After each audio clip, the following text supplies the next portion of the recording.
Hi friends, എല്ലാവർക്കും great coach charting powered by Mallu market profile pre market റിപ്പോർട്ടിലേക്ക് ഏവർക്കും സ്വാഗതം.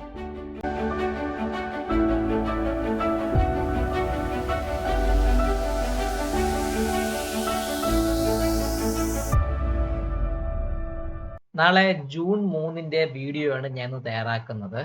ഇന്നലെ പറഞ്ഞു ഞാൻ 23,300 എന്ന് പറഞ്ഞ നിഫ്റ്റിയെ സംബന്ധിച്ച് ഒരു ലക്ഷ്മണ രേഖയാണെന്ന് പറഞ്ഞായിരുന്നു. ആ ലക്ഷ്മണ രേഖ അച്ചട്ടായിട്ട് മാർക്കറ്റിൽ വർക്ക് ചെയ്ത് തിരിച്ച് നല്ല അടിപൊളി ഒരു ഷോർട്ട് കവറിംഗ് റാലിയോടുകൂടി അവസാനിച്ച ഒരു എക്സ്പയറി ഡേ ആയിരുന്നു നിഫ്റ്റിയിൽ ഉണ്ടായിരുന്നത്.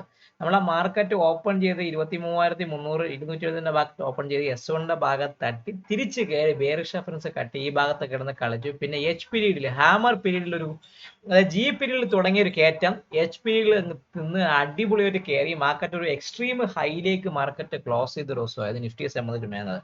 അതേപോലെ ബാങ്ക് നിഫ്റ്റി നോക്കിയായിരുന്നാലും ബാങ്ക് നിഫ്റ്റി ബെയറിഷ് റെഫറൻസ് പോയിട്ട് ഫസ്റ്റ് ടാർഗറ്റ് കിട്ടി, ഒരു സെക്കൻഡ് എൻട്രി വേണമെങ്കിൽ പറയാം. പക്ഷേ എച്ച് പീരീഡിൽ ജി സ്റ്റാർട്ട് ചെയ്ത പീരീഡ് എച്ച് പീരീഡിൽ കയറി കിടിലമായിട്ട് ഹൈയിൽ മാർക്കറ്റ് ക്ലോസ് ചെയ്ത ദിവസമായിരുന്നു. മിഡ് ക്യാപ്പിനെ സംബന്ധിച്ച് പറഞ്ഞാൽ മിഡ് ക്യാപ്പ് നമ്മുടെ ഐ ബി ലോയും കട്ട് ചെയ്തു, ഐ ബിയും ഹൈ കട്ട് ചെയ്തു, ന്യൂട്രൽ എക്സ്ട്രീം അപ്പായിട്ട് മാർക്കറ്റ് ക്ലോസ് ചെയ്തു. ഏകദേശം പറഞ്ഞാൽ 5, 10, 15, 20, 25, 30 മിനിറ്റോളം ഐ ബിക്ക് താഴെ നിന്നതുകൊണ്ട് ഒരു ഫെയിൽഡ് ഓപ്ഷൻ അല്ല, പകരം ഒരു ന്യൂട്രൽ എക്സ്ട്രീം അപ്പായിട്ടാണ് മിഡ് ക്യാപ്പിലെ മാർക്കറ്റും ക്ലോസ് ചെയ്തിരിക്കുന്നത്. അപ്പോൾ നമ്മൾ നോക്കി അറിയാൻ പറ്റും, നമുക്ക് കൃത്യമായി പറയുകയാണെങ്കിൽ മിഡ് ക്യാപ്പ് ഒരു neutral extreme up with spike ഒന്നുമില്ല, ഹൈയിലാണ് ക്ലോസ് ചെയ്തിരിക്കുന്നത്. മിഡ് ക്യാപ്പിനെ സംബന്ധിച്ച് പറയുന്നത് 14,180 ഭാഗത്തേക്കാണ് പി ഒ സി നിന്നത്. സോ മിഡ് ക്യാപ്പിന്റെ പി ഒ സി ഞാൻ താഴേക്ക് കൊണ്ടുവന്നു. 14,180 ഭാഗത്തേക്ക് ആ പി ഒ സി ഞാനൊന്ന് കൊണ്ടുവന്നിട്ടുണ്ട്. സോ മിഡ് ക്യാപ്പിനെ സംബന്ധിച്ച് ഇനി നമ്മുടെ എന്തുവാണ് ഇനി ആദ്യം നമുക്ക് ബുള്ളിഷ് റെഫറൻസ് പറയുമ്പോൾ മിഡ് ക്യാപ്പിൽ കൃത്യമായിട്ട് പറയുകയാണെങ്കിൽ ബുള്ളിഷ് റെഫറൻസ് വരുന്നത് 14,272 മുകളിൽ നമുക്ക് മിഡ് ക്യാപ്പിൽ ഒരു ബൈ, അതായത് 14,275 14,275 ഇന്നലത്തെ വാല്യൂ ഏരിയ ലോയ്ക്ക് മുകളിൽ ഒരു ബൈ എടുക്കാം. ഫസ്റ്റ് എന്ന് പറയുമ്പോൾ 14,364 വരെ പോകും. നമ്മൾ ഇന്നലത്തെ പി ഒ സി ആയ 14,364 വരെ പോകാനുള്ള ചാൻസ് കൂടുതലാണ്. അതിനു മുകളിൽ 14,416 ഇന്നലത്തെ വാല്യൂ ഏരിയ ഹൈ ആയ 14,416 ഭാഗത്തേക്ക് വരാനും, അതിന് മുകളിൽ സസ്റ്റെയിൻ ചെയ്യുന്നുണ്ടെങ്കിൽ ഇന്നലത്തെ ഈ പീരീഡിൽ സെല്ലിംഗ് സ്റ്റാർട്ട് ചെയ്ത 14,460 എത്രയാണ് 14,460 ഭാഗത്തേക്കും വരാനുള്ള ചാൻസ് മിഡ് ക്യാപ്പിനെ സംബന്ധിച്ച് കൂടുതൽ. അപ്പൊ ചുരുക്കി പറഞ്ഞാൽ 14,275 ആശാൻ കട്ട് ചെയ്യണമെങ്കിൽ 14,364, അതിന് മുകളിൽ 416, അതിന് മുകളിൽ 460 ഭാഗത്തേക്ക് വരാം.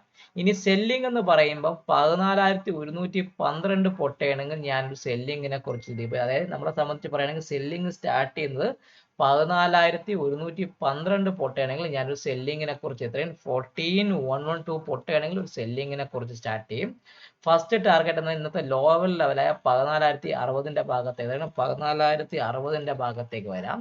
സെക്കൻഡ് ടാർഗറ്റ് നമുക്ക് 14,000 എന്ന് പറഞ്ഞ ഒരു ബിഗ് റൗണ്ട് 14,000 എന്ന് പറഞ്ഞാൽ ആ ബിഗ് റൗണ്ട് നമ്പറിന്റെ ഭാഗത്തേക്ക് വരാനും, അതിന് താഴെ സസ്റ്റെയിൻ ചെയ്യുന്നതിൽ മിഡ് ക്യാപ്പിനെ സംബന്ധിച്ച് കൃത്യമായി പറയുകയാണെങ്കിൽ ഈ ഒരു 13,960 എത്രയാണ് 13,960 ഭാഗത്തേക്കും വരാനുള്ള ചാൻസ് മിഡ് ക്യാപ്പിനെ സംബന്ധിച്ച് കൂടുതൽ. അപ്പൊ ചുരുക്കി പറഞ്ഞാൽ 14,112 പൊട്ടാണെങ്കിൽ ഇന്നത്തെ ന്യൂട്രൽ എക്സ്ട്രീം വന്ന ഒരു ട്രെൻഡ് ചേഞ്ച് വന്ന ഒരു ലെവലിന്റെ ഭാഗത്തേക്ക് മാർക്കറ്റ് എത്താൻ പറ്റും. ഇതാണ് മിഡ് ക്യാപ്പിനെ കുറിച്ച് പറയാനുള്ളത്.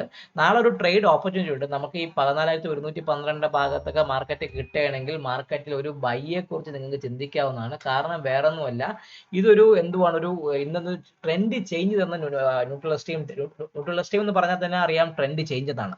ആ ട്രെൻഡ് ചേഞ്ച് തന്ന ഭാഗത്തേക്ക് മാർക്കറ്റ് എത്തുമ്പോൾ അത് സ്വാഭാവികമായിട്ട് ഒരു ബൈയിങ് മൊമെന്റം എമർജ് ചെയ്യാനുള്ള ചാൻസ് മിഡ് ക്യാപ്പിനെ സംബന്ധിച്ച് വളരെയധികം കൂടുതലാണ്.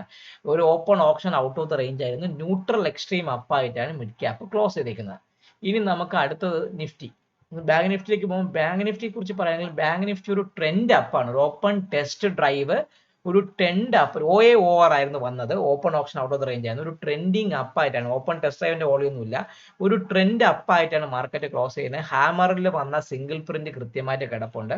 53,304 ഭാഗത്തേക്കാണ് പി ഒ സി. അപ്പൊ 53,304 ഭാഗത്തേക്ക് ആ പി ഒ സി 53 53,304 ഭാഗത്തേക്ക് ഞാൻ ആ പി ഒ സി കൊണ്ടുവന്നിട്ടുണ്ട്. ഇതാണ് ഫസ്റ്റ് വരുന്നത്. നമുക്ക് ഇനി സെല്ലിംഗ് എന്ന് പറയുമ്പോൾ 53,126 പൊട്ടിയാൽ മാത്രമേ ഇനി സെല്ലിംഗ് 53,126 പൊട്ടിയാൽ മാത്രമേ ഞാൻ ഒരു സെല്ലിങ്ങിനെ കുറിച്ച് ചിന്തിക്കുന്നുള്ളൂ. ഫസ്റ്റ് ടാർഗറ്റ് നമ്മളെ ബിഗ് റൗണ്ട് നമ്പർ എന്ന് പറഞ്ഞാൽ 53,000 ഭാഗത്തേക്ക് വരാം. സെക്കൻഡ് എന്ന് പറയുമ്പോൾ 52,824 നമ്മൾ ഇന്നലത്തെ S3 ഇന്നത്തെ സെക്കൻഡ് ടാർഗറ്റ് 52,824 ഭാഗത്തേക്ക് വരാനും തേർഡ് ടാർഗറ്റ് എന്ന് പറഞ്ഞാൽ 52,600 52,600 ഭാഗത്തേക്കും വരാനുള്ള ചാൻസ് കൂടുതൽ. ഇതാണ് എനിക്ക് താഴേക്ക് പറയാനുള്ള റെഫറൻസ് ലെവൽ എന്ന് പറഞ്ഞ ലെവലിൽ ബാക്കിയാണ്. ഇനി ബുള്ളിഷ് റെഫറൻസ് പറയുമ്പോൾ ഒരു ചുരുക്കി പറഞ്ഞ 54,038 ഇന്നലത്തെ POCക്ക് മുകളിൽ മാത്രം 54,050 മുകളിൽ മാത്രമേ ഞാനൊരു ബൈയെ കുറിച്ച് ചിന്തിക്കുന്നുള്ളൂ. ഫസ്റ്റ് അങ്ങനെയാണെങ്കിൽ ഫസ്റ്റ് ടാർഗറ്റ് എങ്ങോട്ട് പോകും? 54,275 ഇന്നലത്തെ വാല്യൂ ഏരിയ ഹൈയുടെ ഭാഗത്തേക്ക് പോകും. ഫസ്റ്റ് ടാർഗറ്റ് അവിടെയാണ്. സെക്കൻഡ് ടാർഗറ്റ് അതിന് മുകളിൽ 54,400 ഭാഗത്ത് 54,400 ഭാഗത്തേക്ക് 54,400 ഭാഗത്തേക്ക് വരാനും അതിന് മുകളിൽ സസ്റ്റെയിൻ ചെയ്യുന്നുണ്ടെങ്കിൽ 54,590 എത്രയാണ് 54,590 ഭാഗത്തേക്കും വരാനുള്ള ചാൻസ് വളരെ കൂടുതൽ. ഇതാണ് എനിക്ക് ബാങ്ക് നിഫ്റ്റിയെ കുറിച്ച് പറയാനുള്ള ഒരു ട്രേഡബിൾ ആക്ഷൻസ്. സോ ഇനി ട്രേഡബിൾ ആക്ഷൻസിലേക്ക് പോകും. ബാങ്ക് നിഫ്റ്റി ഇന്ന് ക്ലോസ് ചെയ്തേക്കുന്നത് നമ്മുടെ വാല്യൂ ഏരിയ ഹൈക്ക് മുകളിലാണ്. അപ്പൊ ചുരുക്കി പറഞ്ഞ നാളെ ഈ 53,700 താഴെ ബാങ്ക് നിഫ്റ്റി സസ്റ്റെയിൻ ചെയ്യുന്നുണ്ടെങ്കിൽ ഫസ്റ്റ് ആദ്യം ഈ 53,518 ഫില്ല് ചെയ്യാൻ വേണ്ടി വരും. അതിന് താഴെ നിൽക്കുകയാണെങ്കിൽ ഈ POCയെ 53,300 ഭാഗത്തേക്ക് വരാനുള്ള ചാൻസ് ഉണ്ട്. 53,300 ഭാഗത്തേക്ക് ബാങ്ക് നിഫ്റ്റി ബൈ കിട്ടുകയാണെങ്കിൽ നല്ല രീതിയിൽ ബൈയിങ് മൊമെന്റം വീണ്ടും എമർജ് ചെയ്യാനുള്ള ചാൻസ് ഉണ്ട്. അവിടെ ഒരു സൂപ്പർ ബൈ ചാൻസും ബാങ്ക് നിഫ്റ്റിയെ സംബന്ധിച്ച് കൂടുതലാണ്. ഇതാണ് ഒരു open option out of the range ഒരു trending up with H period സിംഗിൾസോടുകൂടി ബാങ്ക് നിഫ്റ്റി ക്ലോസ് ആയിരിക്കുന്നത്. ഇനി നിഫ്റ്റി ഒരു ഓപ്പൺ ടെസ്റ്റ് ഡ്രൈവ് ആണ്. ഒരു ട്രെൻഡ് അപ്പായിട്ട് ഇന്നലത്തെ POC വരെ അവൻ കിഡിലമായിട്ട് കയറി. എച്ച് പീരിയഡിൽ ബാങ്ക് നിഫ്റ്റി തന്നുള്ള സിംഗിൾ പ്രിന്റ് ആർക്കുമുണ്ട്? നിഫ്റ്റിക്കും ഉണ്ട്. സോ POC നിൽക്കുന്ന 23,308 ഭാഗത്തേക്കാണ്. POC 23,308 ഭാഗത്തേക്ക്, അതായത് നമ്മുടെ ഇമ്പോർട്ടന്റ് ബൈയിങ് ഏരിയയുടെ ഭാഗത്തേക്ക് POCയെ മെർജ് ചെയ്ത് കൊണ്ടുവന്നത് ഏറ്റവും ശുഭകരമായ ഒരു ലക്ഷണമായിട്ട് വേണമെങ്കിൽ മാർക്കറ്റിൽ കരുതാം. ഇനി ബൈയിങ് എന്ന് പറഞ്ഞാൽ ഞാൻ ഇനി ബൈയിങ് എടുക്കുന്നത് 53,640 മുകളിൽ മാത്രമേ ഞാൻ ബൈ. ഇപ്പം 53,600 അല്ല 53,560. സോ 23,560 മുകളിൽ ഞാനൊരു ബൈ. ഇപ്പൊ 53,000 കിടന്നു സോറി മാറി. അപ്പൊ 23,560 മുകളിലാണ് ഞാൻ ബൈ എടുക്കുന്നത്. ഫസ്റ്റ് ടാർഗറ്റ് 23,620 മുകളിൽ 560 മുകളിൽ 23,560 മുകളിൽ ഞാനൊരു ബൈ എടുക്കും. ഫസ്റ്റ് ടാർഗറ്റ് എത്രയാണ്? 23,621 എത്രയാണ്? 23,606 എന്ന് പറയുന്നത് 23,620 23,620 ഭാഗത്തേക്ക് പോവാം. അവിടെ ഒരു ഇമ്പോർട്ടന്റ് ഏരിയ കിടപ്പുണ്ട്. അതിന് മുകളിൽ സസ്റ്റെയിൻ ചെയ്യുന്നുണ്ടെങ്കിൽ ഇന്നത്തെ ഓപ്പൺ അല്ലെങ്കിൽ സ്റ്റെല്ലിംഗ് മിഡ് ബാക്ക് ആയ 23,683 23,683 ഭാഗത്തേക്ക് പോകാനും അതിന് മുകളിൽ സസ്റ്റെയിൻ ചെയ്യുന്നുണ്ടെങ്കിൽ ഇന്നലത്തെ ഹൈ, അതായത് നമ്മളെ മണ്ടേയുടെ ഹൈ ആയ 23,735 ഭാഗത്തേക്ക് 23,735 വരെ പോകാനുള്ള ചാൻസ് നിഫ്റ്റിയെ സംബന്ധിച്ച് വളരെ കൂടുതലാണ്. അപ്പോൾ ലേൺ ഇതായിരിക്കും വരുന്നത്. ഇനി സെല്ലിംഗ് എന്ന് പറയുമ്പോൾ ഞാൻ ഇനി സെല്ലിംഗ് എടുക്കണമെങ്കിൽ 23,300 പൊട്ടിയാൽ മാത്രമേ സെല്ലിംഗ് ഇപ്പോഴും ഉള്ളൂ. ഫസ്റ്റ് ടാർഗറ്റിന് ഒരു മാറ്റവും ഇല്ലെന്ന് വേണമെങ്കിൽ എനിക്ക് പറയാം. 23,250. Second target 23,190. Third target 23,120. ഇതാണ് എനിക്ക് നിഫ്റ്റിയുടെ താഴേക്കുള്ള റെഫറൻസ് ലെവലായിട്ട് പറയാനുള്ള ലെവൽസും. ഇത് കൃത്യമായിട്ട് മാർക്ക് ചെയ്ത് ട്രേഡ് ചെയ്യാൻ വേണ്ടി ശ്രമിക്കുക. നാളെ ബാങ്ക് നിഫ്റ്റിയെ പോലെ നിഫ്റ്റിയിൽ 23,472 ഭാഗത്ത് നിഫ്റ്റി നിൽക്കുകയാണെങ്കിൽ താഴേക്ക് ഇറങ്ങി ഈ സിംഗിൾ പ്രിന്റ് 23,370 ഫില്ല് ചെയ്യാനും അതിന് താഴെ ഈ POCയുടെ ഭാഗത്തേക്ക് മാർക്കറ്റ് വരാനുള്ള ചാൻസ് ഉണ്ട്. ഈ POCയുടെ ഭാഗത്തേക്ക് മാർക്കറ്റ് കിട്ടുകയാണെങ്കിൽ കണ്ണും പൂട്ടി പൊസിഷൻ ബൈ ചെയ്യാൻ that is a good thing to എന്താണ് ചെയ്യാൻ പറ്റുന്ന ഒരു ഗുഡ് തിങ് അതായിരിക്കും. നല്ല രീതിയിലുള്ള മൊമെന്റം മാർക്കറ്റ് തരാനുള്ള ചാൻസും പൊതുവേ കൂടുതലാണ്. ഇതാണ് എനിക്ക് ഓവറാൾ സ്ട്രക്ചറിൽ മാർക്കറ്റിനെ കുറിച്ച് പറയാനുള്ളത്. ഇപ്പൊ നിഫ്റ്റിയും ബാങ്ക് നിഫ്റ്റിയും മിഡ് ക്യാപ്പ് എല്ലാവരും ട്രെൻഡ് ചേഞ്ച് ചെയ്യുന്നത് ലോവർ ലെവലിൽ തന്നിട്ടുണ്ട്. അതിനർത്ഥം ഇന്നത്തെ ലോവർ ലെവലിൽ ഒരു ബോട്ടം ഫോർമേഷൻ ഒരു സിഗ്നിഫിക്കൻസ് ആയിട്ടുള്ള ഒരു ചേഞ്ചസ് ഞാൻ കാണുന്നുണ്ട്. ഇന്നത്തെ ലോവർ ലെവലിൽ നിഫ്റ്റിയും ബാങ്ക് നിഫ്റ്റിയും മിഡ് ക്യാപ്പും സസ്റ്റെയിൻ ചെയ്യുന്നുണ്ടെങ്കിൽ മാർക്കറ്റ് ഇവിടെ നിന്ന് കയറി പോകാനുള്ള ചാൻസ് വളരെയധികം കൂടുതലാണ്. അപ്പം കൃത്യമായിട്ട് നിങ്ങൾ ലെവൽ മാർക്ക് ചെയ്ത് ഈ ട്രേഡബിൾ ആക്ഷൻ പ്ലാനിനെയും വർക്കൗട്ട് ട്രേഡ് ചെയ്യാൻ വേണ്ടി മാക്സിമം ശ്രമിക്കുക. നമ്മുടെ പുതിയ മെന്ററിങ്ങിന്റെ ബാച്ച് ഈ വരാൻ പോകുന്ന ജൂൺ എൻഡിൽ സ്റ്റാർട്ട് ചെയ്യാണ്. അപ്പം അതിലൊക്കെ എന്തെല്ലാം കാര്യങ്ങൾ അടങ്ങി പലരും ചോദിക്കാറുണ്ട്. എന്തൊക്കെ കാര്യങ്ങൾ ഈ മെന്ററിങ് ബാച്ചിൽ അടങ്ങിയിട്ടുണ്ട്, എന്തൊക്കെ കാര്യങ്ങൾ നമ്മൾ പഠിപ്പിക്കും എന്നൊക്കെ പലരും ചോദിക്കാറുണ്ട്.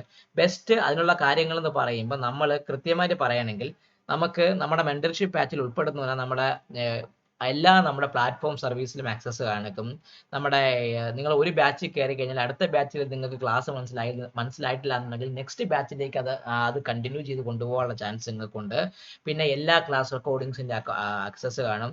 MCX-ലും നിഫ്റ്റി, ബാങ്ക് നിഫ്റ്റി, മിഡ് ക്യാപ്പിലെയും ഓപ്ഷൻസ് എല്ലാം ഞാൻ കൂടാതെ സ്റ്റോക്ക് ഓപ്ഷൻസിന്റെ സജഷൻസ് കാണുന്നുണ്ട്. പിന്നെ എല്ലാ ആഴ്ചയിലും 3 ദിവസം മിനിമം ലൈവായിട്ട് ഞാൻ നിങ്ങളെ കൂടെ ട്രേഡ് ചെയ്യും. ഇന്ത്യ മാർക്കറ്റും കമ്മോഡിറ്റി മാർക്കറ്റും ട്രേഡ് ചെയ്യുന്നതാണ്. പിന്നെ മൺഡേ ടു തേഴ്സ്ഡേ രാത്രി 9 മണിക്ക് EOD അനാലിസിസ് ഉണ്ട്.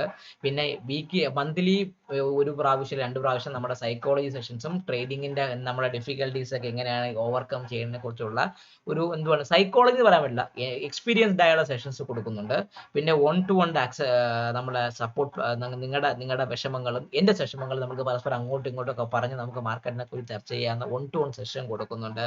പിന്നെ ഇതിനെല്ലാം ഉപരി ഗ്രേറ്റ് ഈഗിൾ ടെക് ഒരു 3 മാസത്തിനകത്ത് മാർക്കറ്റ് പ്രൊഫൈലിന്റെ എല്ലാ സ്ട്രാറ്റജീസും ഓട്ടോമേറ്റഡ് ആയിട്ടുള്ള വാട്സപ്പ് ലിങ്ക്ഡ് ആയിട്ടുള്ള ഒരു സോഫ്റ്റ്വെയർ നമ്മൾ ഇറക്കാൻ പോകുന്നുണ്ട്. ഈ സോഫ്റ്റ്വെയറിൽ നിങ്ങൾക്ക് ഇയർലി ആക്സസ് കിട്ടുന്നതായിരിക്കും. അത് വെച്ച് നിങ്ങൾക്ക് കുറച്ചും കൂടെ ഈസി ആയിട്ട് മാർക്കറ്റിനെ കൺട്രോൾ ചെയ്യാനും പകരം മാർക്കറ്റിനെ ബിഹേവിയറിനെ മനസ്സിലാക്കി ട്രേഡ് ചെയ്യാനും പറ്റും. ഇത്രയൊക്കെ അടങ്ങിയ ഒരു വെൽ പാക്ഡ് ആയിട്ടുള്ള ഒരു മെന്ററിംഗ് ബാച്ചാണ് ഈ വരാൻ പോകുന്ന നമ്മൾ ഗ്രേറ്റ് ഈഗിൾ ടെക്കിന്റെ 2026 ജൂണിൽ തുടങ്ങുന്ന പുതിയ ബാച്ച്. ഇതിനെക്കുറിച്ച് കൂടുതൽ അറിയണമെങ്കിൽ നിങ്ങൾ തംബ്നെയിലിൽ കാണുന്ന നമ്പറിൽ ഒന്ന് ബന്ധപ്പെടുക. വീഡിയോ കാണുക, ലൈക്ക് ചെയ്യുക, കമന്റ് ചെയ്യുക, സബ്സ്ക്രൈബ് ചെയ്യുക. നിങ്ങളുടെ ട്രേഡിംഗ് ഫ്രണ്ട്സിന് വീഡിയോ അയച്ചു കൊടുക്കാനും മറക്കാതിരിക്കുക. Happy trading, happy day to all my trading friends.